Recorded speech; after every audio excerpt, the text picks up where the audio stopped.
युधिष्ठिर बोले, हे भगवान, आप कृपा कर भाद्रपद एकादशी का वर्णन कीजिए।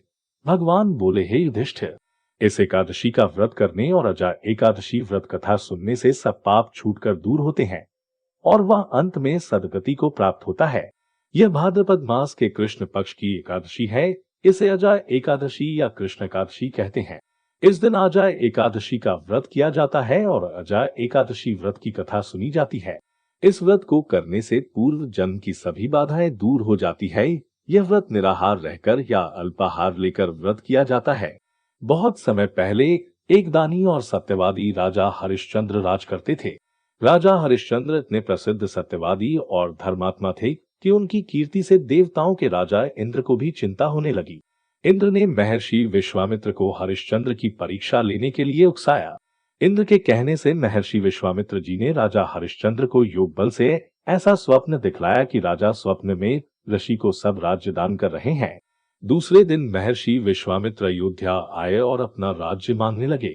स्वप्न में किए दान को भी राजा ने स्वीकार कर लिया और विश्वामित्र जी को सारा राज्य दे दिया। महाराज हरिश्चंद्र पृथ्वी भर के सम्राट थे। अपना पूरा राज्य उन्होंने दान कर दिया था।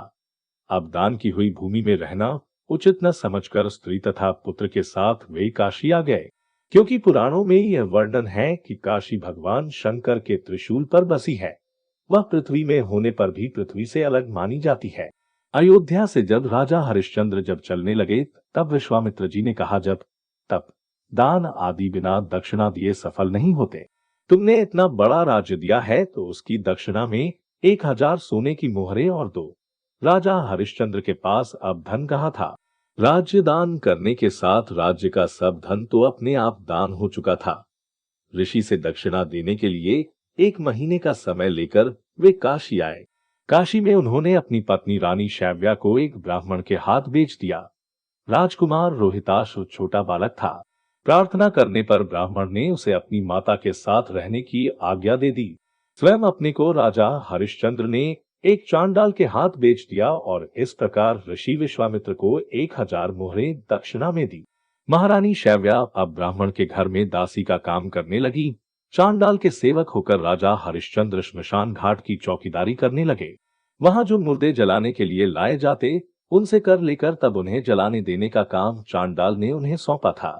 एक दिन शमशान भूमि की तरफ गौतम ऋषि आ गए। राजा ने ऋषि को प्रणाम किया। गौतम ऋषि ने कहा कि किसी पूर्व जन्म के पाप के कारण आपकी यह दशा हुई है। यदि तुम भाद्रपद कृष्ण एकादशी का व्रत करो और अजा एकादशी व्रत की कथा सुनो तो तुम्हारा इस हालत से उद्धार हो जाएगा।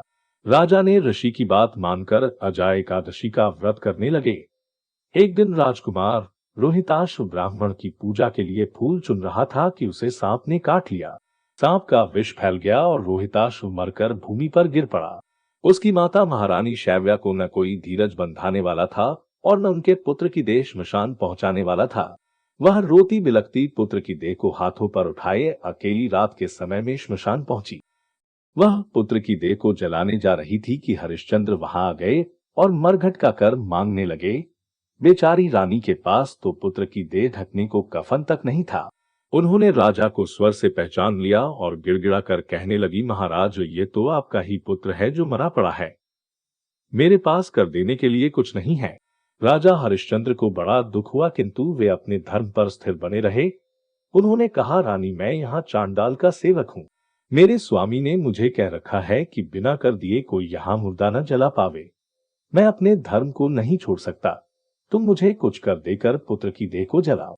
रानी फूट फूट कर रोने लगी और बोली, मेरे पास तो यही एक साड़ी है जिसे मैं पहने हूँ। आप इसी में से आधा ले लें।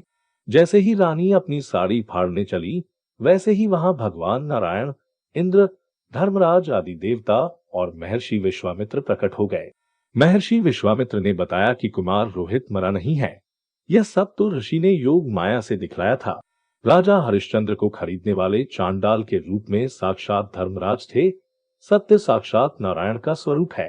अजा एकादशी व्रत के प्रभाव से तुम्हारे पाप नष्ट हो गए हैं। सत्य के प्रभाव से राजा हरिश्चंद्र महारानी शैव्या के साथ भगवान के धाम में चले गए। महर्षि विश्वामित्र ने राजकुमार रोहिताश्व को अयोध्या का राजा बना दिया। दोस्तों, ये कथा आपको कैसी लगी नीचे कमेंट करके जरूर बताएं और अगर यह वीडियो अच्छा लगा हो तो लाइक और शेयर जरूर करें। ऐसे ही और भी प्रेरणादायक वीडियो के लिए हमारे चैनल को सब्सक्राइब जरूर करें, हमारे फेसबुक पेज को भी फॉलो जरूर करें और हमारी वेबसाइट हिंदी कथा भजन .com पर भी जरूर पधारें। धन्यवाद।